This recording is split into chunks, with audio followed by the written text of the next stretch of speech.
In this video, we'll briefly go over using C++ namespaces. C++ namespaces can be a little confusing when you first see them.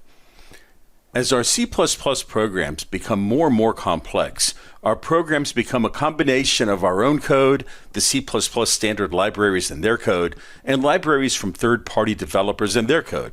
So as you can imagine, sooner or later, we're going to run into the situation where company X names something the same as company Y.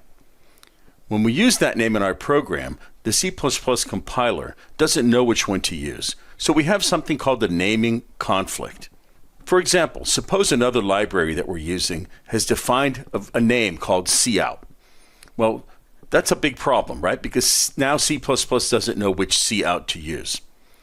C++ allows developers to use namespaces as containers to group their code entities into a namespace scope.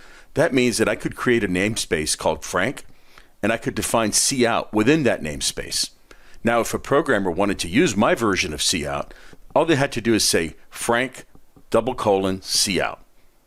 That's it. If they wanted to use the one in the standard library, they would just say standard : cout. It's as simple as that. Namespaces are used to reduce the possibility of naming conflicts. The : operator is called the scope resolution operator. It's used to resolve which name we want to use. However, many programmers find it tedious to type std : all the time when using cin, cout, endline, and so forth. So C++ provides a few mechanisms to help in that regard. In this sample code, you can see that we're explicitly telling the compiler to use cin, cout, and endline from the C++ standard namespace using std followed by the scope resolution operator. This is how we've written all our code to this point. Now let's take a look at another way we can do this without so much typing. In this case, we can use the using namespace directive followed by the name of the namespace we wish to use. In this case, the standard namespace. Notice that I no longer have to use std followed by the scope resolution operator when I refer to cin, cout, and endline. The compiler now knows which one to use based on the using namespace directive. This is pretty easy to use, and it's the way I'll do it in this course from this point forward, since it reduces code clutter and it's better from a teaching perspective. However, this may not be the best solution for large programs. Using namespace standard not only brings in cin, cout, and endline, it brings in a bunch of other names that are defined in that namespace. So the possibility exists that you may still have a naming conflict.